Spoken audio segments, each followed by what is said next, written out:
What if the most nutritious foods on the planet were not in your grocery store? What if they were growing in your backyard, your driveway cracks, and along every roadside you have ever walked past without a second glance? Most people have no idea that while they are spending $40 on imported superfood powder, nature has already placed something more nutritious, more medicinal, and completely free right outside their door. These are not exotic plants from distant jungles. They are common weed, the ones we pull up, poison, and throw away. And modern science is now proving what our great-grandparents already knew. Number 7 on this list has 3 times the vitamin C of oranges and is almost certainly growing next to your mailbox right now. Number 19 was carried by field medics in both world wars and contains a mineral profile that would embarrass most commercial supplements. Here are 20 common weeds that outperform store-bought superfoods. Let's get into it. Number 1. Dandelion, the complete nutrition weed that the lawn care industry declared war on.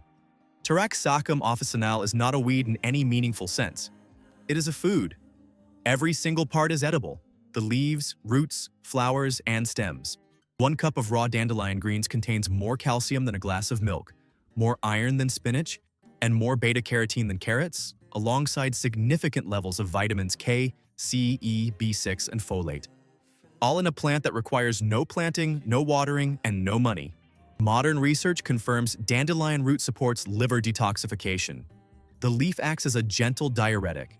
Compounds called taraxasterol and luteolin have demonstrated anti-inflammatory effects in clinical studies. Dandelion supplements sell for $15 to $25 per bottle. The source plant grows for free in virtually every temperate garden on Earth.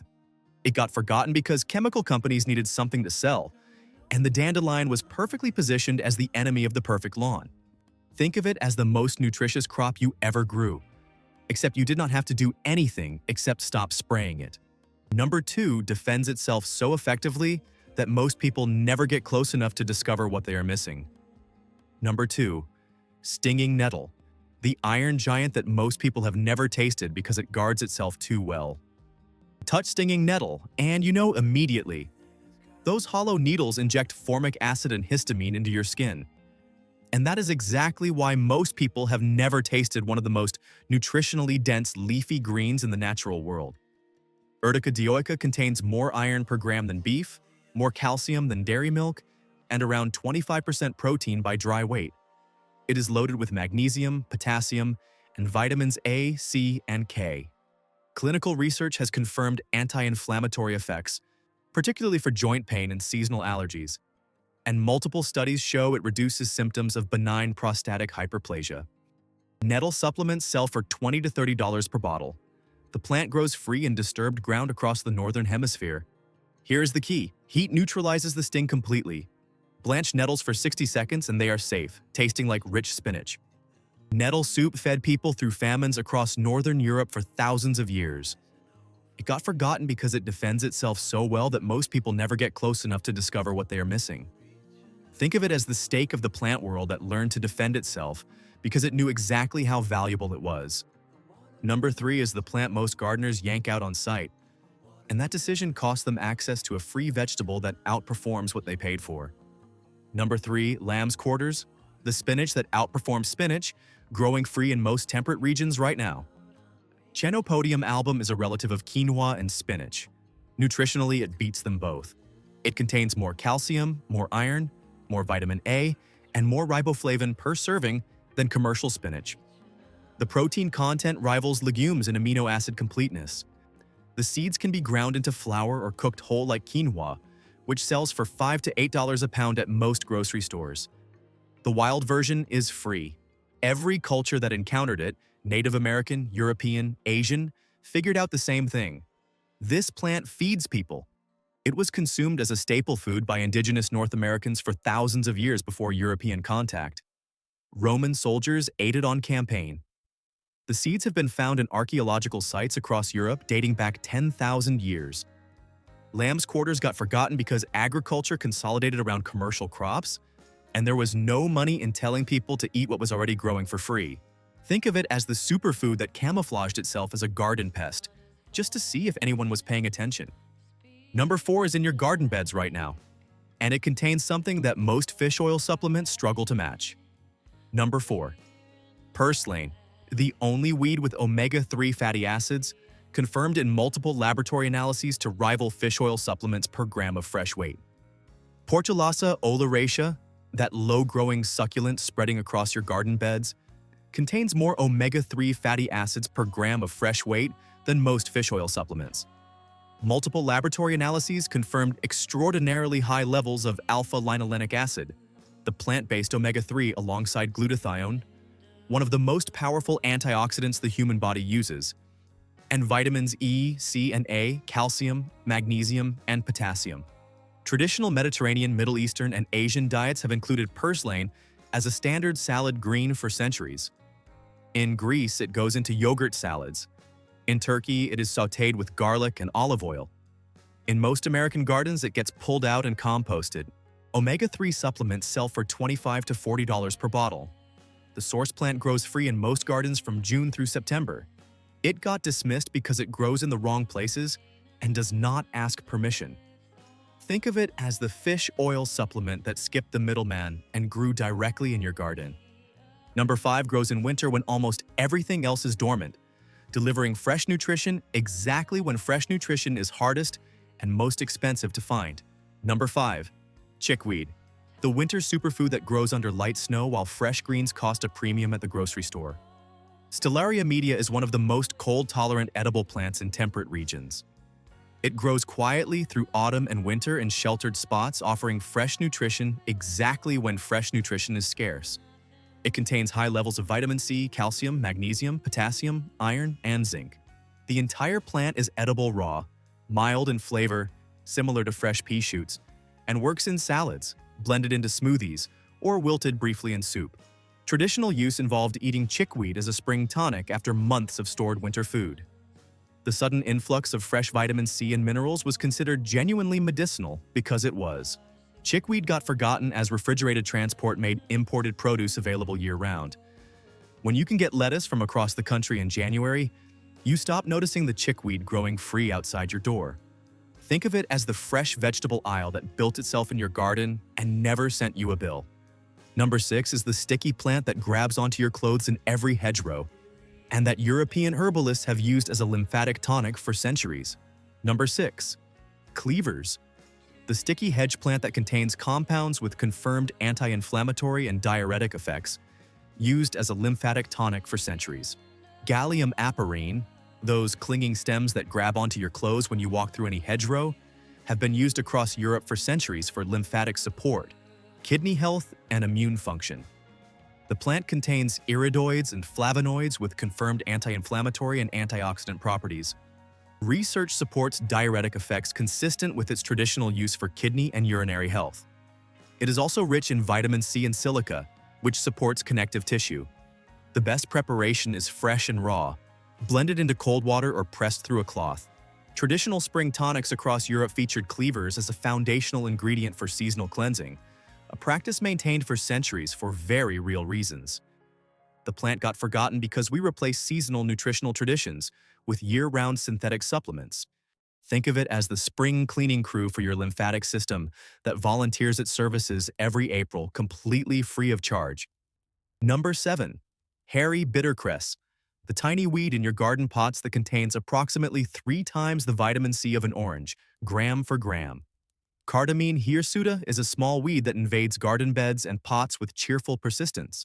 Gram for gram, it contains approximately 3 times the vitamin C of an orange. It also contains glucosinolates, the same class of compounds found in broccoli and cauliflower that research has linked to cancer preventive and detoxification supporting effects, along with calcium, iron, and antioxidant flavonoids. The flavor is sharp, peppery, and bright, watercress with more attitude. Young leaves raw in salads are excellent alongside eggs, smoked fish, or anything that benefits from a peppery bite. This plant is nutritionally a cruciferous vegetable. It belongs in the same conversation as kale and broccoli. The only difference is that nobody packaged it with a green label and charged you for it. It got forgotten specifically because it is free, small, and common. Think of it as the vitamin C supplement that grows in your garden pots and asks nothing in return, except that you stop pulling it out long enough to eat it. Number 8 is invisible in every meadow because it has become so common. and it contains the same isoflavones that sell for $30 to $50 per supplement bottle. Number 8. Red clover, the isoflavone factory in every meadow, whose extracts sell for $30 to $50 per bottle, while the source plant grows free in every uncut field.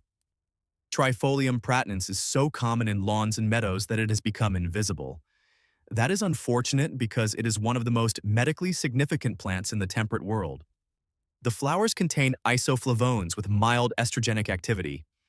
Multiple randomized controlled trials have confirmed that red clover isoflavones significantly reduce menopausal hot flashes, the same compounds in supplements that sell for $30 to $50 per bottle.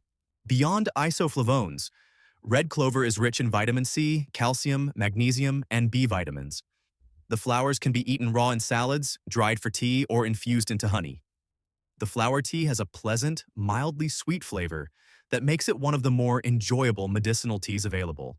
Red clover got overlooked as a food plant because it was categorized as a pasture crop, something cows eat. But the cows have always known what they were doing. Think of it as the women's health supplement that set up shop in the meadow and decided to charge absolutely nothing. Number 9 is one of the most ecologically problematic invasive species in North American forests, and ecologists have discovered that the most effective control tool they have is telling people to eat it. Number 9. Garlic mustard, the invasive forest weed with a guilt-free harvest tag and a nutritional profile that belongs alongside kale. Aliaria petiolata spreads aggressively, outcompetes native plants, and alters soil chemistry across North American forests. Ecologists are actively trying to control it, and the most effective tool they have found is telling people to eat it. The leaves smell unmistakably of garlic when crushed. The flavor is sharp, peppery, and complex.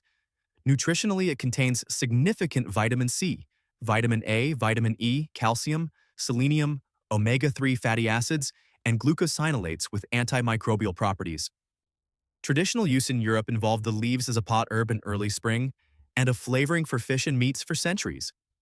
Garlic mustard pesto from young spring leaves is genuinely excellent and costs nothing. It got forgotten the moment settlers crossed the Atlantic and stopped recognizing the plants around them as food.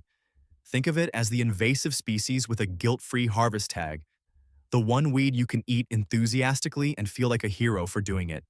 Number 10 is the thorny hedge plant that European and German regulatory bodies have formally approved for cardiac support, growing for free in hedgerows across the Northern Hemisphere.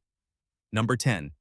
Hawthorn, the heart herb of the hedgerow, formally approved by German and European regulatory bodies for cardiac support based on clinical trial evidence. Crataegus monogona produces berries called haws in autumn that are rich in oligomeric proanthocyanidins and flavonoids. Multiple clinical trials and systematic reviews have shown hawthorn berry extracts improve exercise tolerance and reduce symptoms in mild to moderate heart failure. German and European regulatory bodies have approved hawthorn preparations for cardiac support based on the strength of that evidence. Hawthorn berry supplements sell for $20 to $35 per bottle. The source plant forms hedgerows across Britain, Europe, and North America. Young hawthorn leaf buds in spring were called bread and cheese in traditional British folk culture, and eaten by children as a trail snack for centuries. The berries are edible in jams and syrups or dried for tea. The flowers contain different active flavonoids used traditionally for anxiety and nervous tension. Hawthorn got forgotten as a food plant because it became purely functional infrastructure. Nobody reminded people that the hedge was also medicine. Think of it as the cardiologist who set up practice in the hedgerow and has been offering free consultations every October since before recorded history. I want to stop here for a moment, not to interrupt the list, but to give you something that makes this practical. If you're watching this and thinking seriously about incorporating these plants into your daily life, identifying them correctly, preparing them safely, getting the most nutritional value from each one, I put together a complete companion guide for exactly that.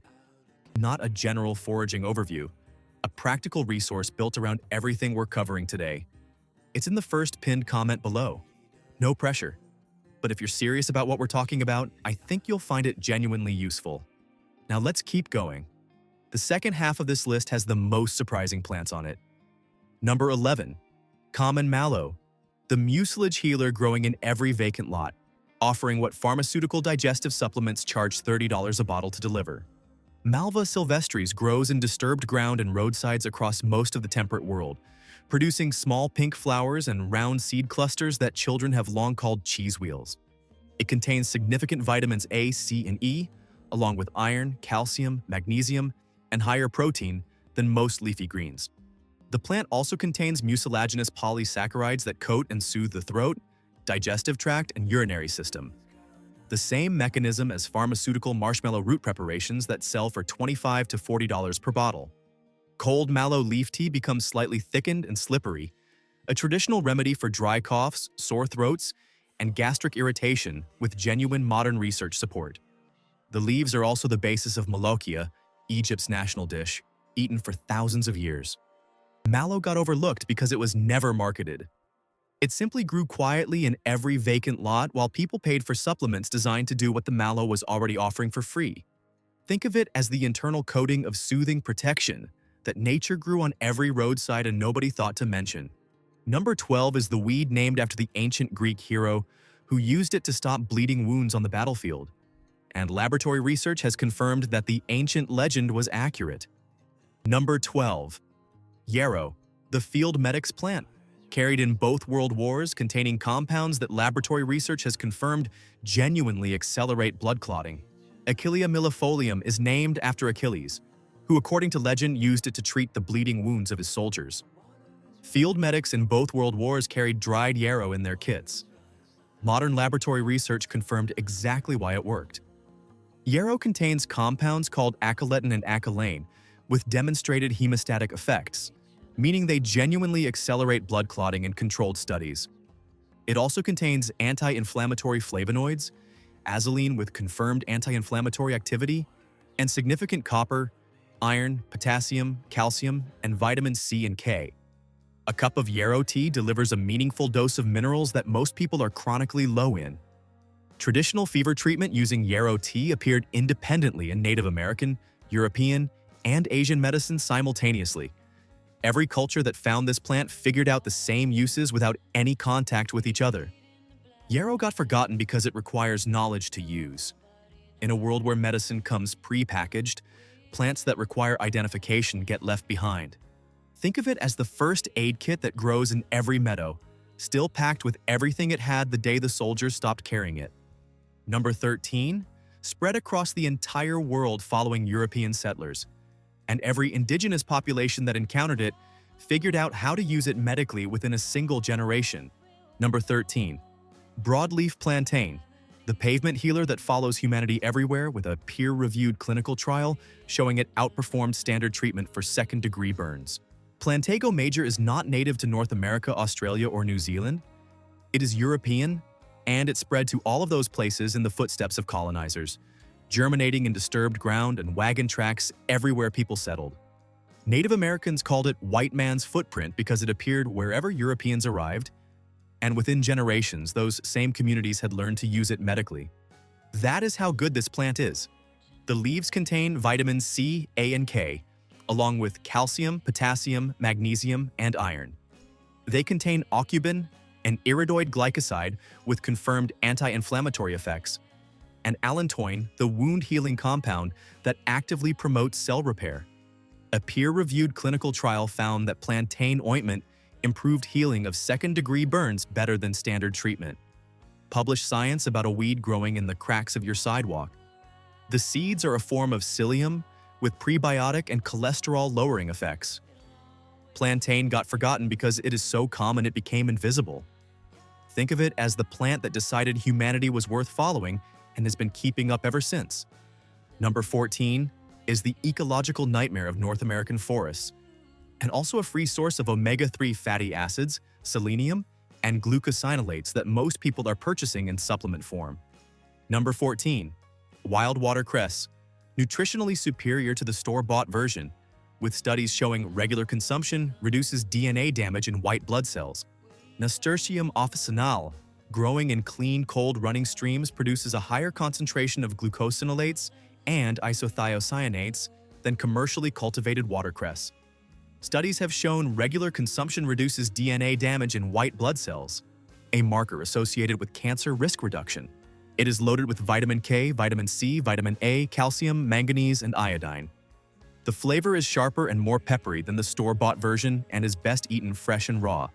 Important safety note: wild watercress should only be harvested from clean water sources well upstream of any agricultural runoff or livestock access. Water quality matters enormously here. This is one case where that caution is genuinely critical. The wild version got downgraded from wild superfood to grocery store salad green over the course of a century. Think of it as the salad ingredient that went feral and got better at the job. Number 15 has been the subject of serious clinical research for liver function and grows as a thorny, invasive weed across North America, while its extract sells for premium prices. Burdock, even the prebiotic root with documented liver support, considered a gourmet vegetable in Japan and an invasive pest in North America simultaneously. Arctium lapa is the plant whose burrs inspired Velcro. The inventor observed them sticking to his dog's fur and patented the mechanism. The root is considerably more interesting than the burr. Burdock root contains inulin, one of the most effective prebiotic fibers studied, specifically feeding Bifidobacterium and Lactobacillus species in the gut. Research confirms anti-inflammatory and hepatoprotective effects from its polyphenol content, supporting liver function in ways that clinical herbalists have documented for centuries. In Japan, burdock root, called gobo, is a standard vegetable ingredient in soups, stir-fries, and pickles. It has a distinctive earthy, slightly sweet flavor. In North America and Europe, it is treated as an aggressive, invasive weed. Burdock supplements and inulin extracts sell for $20 to $40 per bottle. The source plant grows free as an invasive in most temperate regions and can be harvested from its first-year root. Think of it as the gourmet Japanese vegetable that disguised itself as a nuisance weed, specifically to avoid being recognized and over-harvested. Is the ancient medicinal herb named for its reputation as a self-healer, with antiviral properties that researchers have confirmed against several pathogens. Number 16. Self-heal. Prunella vulgaris, the low-growing lawn plant with documented antiviral activity against herpes simplex, influenza, and HIV in laboratory research. Prunella vulgaris got its common name from a simple observation. Wherever people were, this plant grew, and wherever this plant grew, people healed. It spreads through lawns and disturbed ground across the entire temperate northern hemisphere. Laboratory research has confirmed rosmarinic acid and ursolic acid in self-heal with documented antiviral activity, including against herpes simplex virus, influenza, and HIV in cell studies.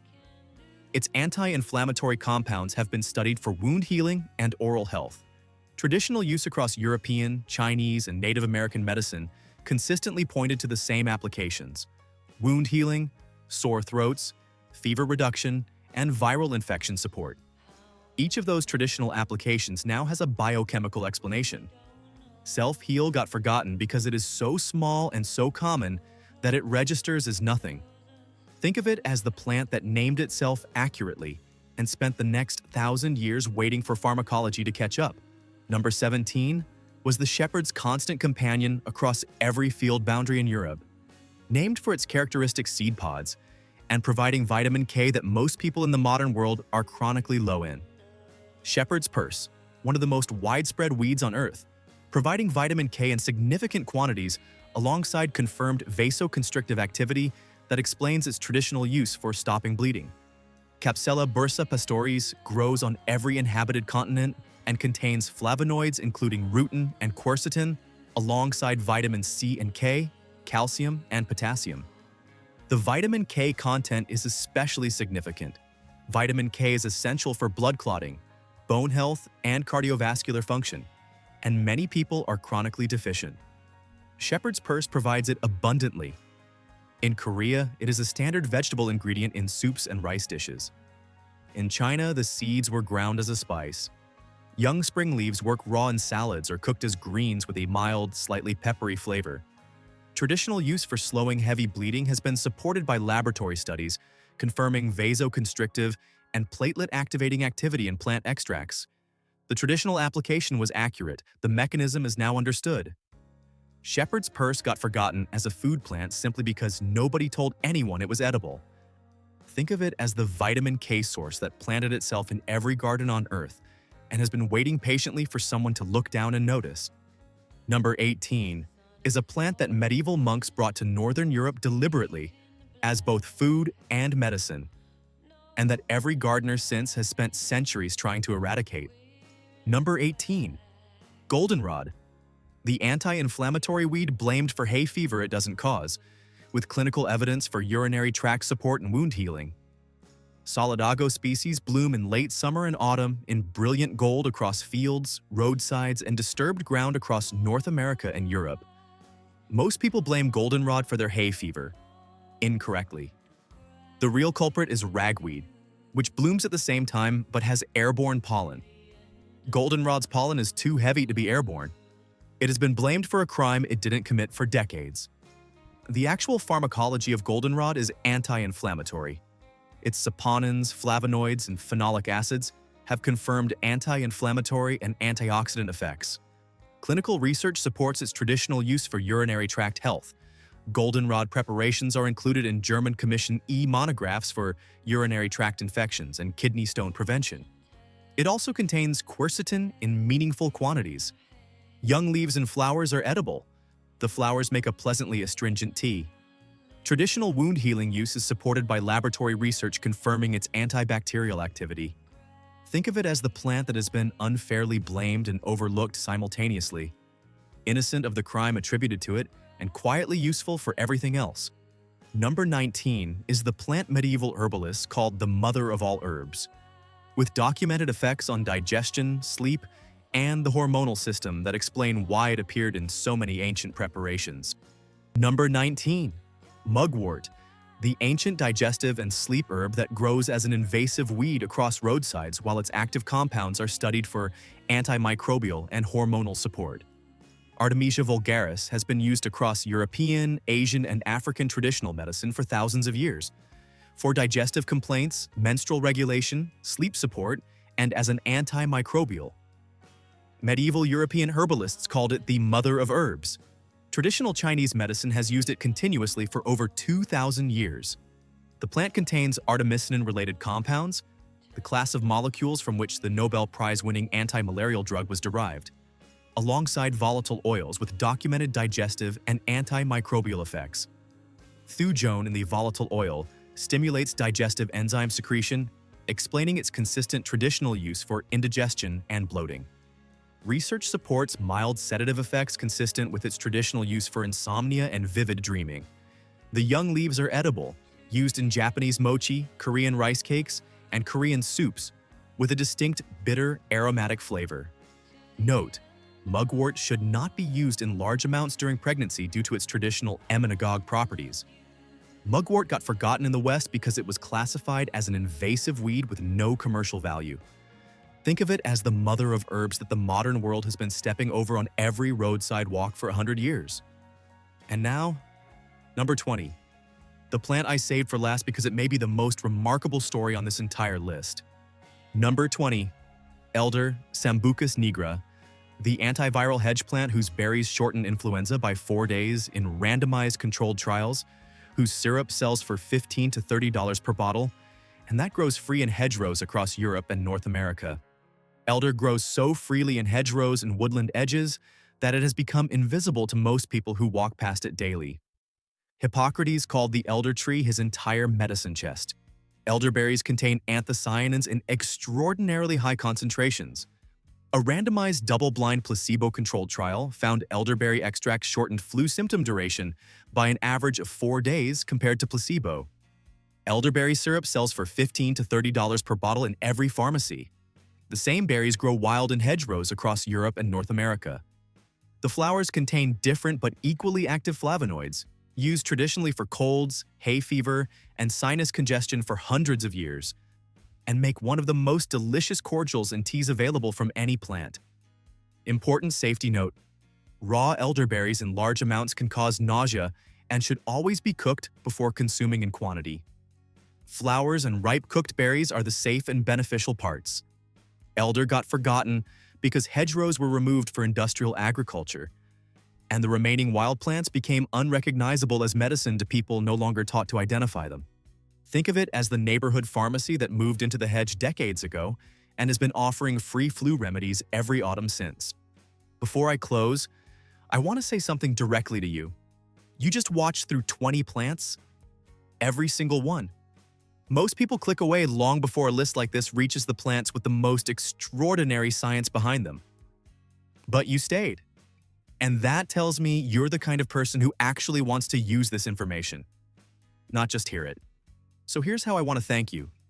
Everything I know about identifying, preparing, and getting the most out of these plants, the safety notes, the preparation methods, the seasonal timing, the dosing, I put it into a complete practical guide.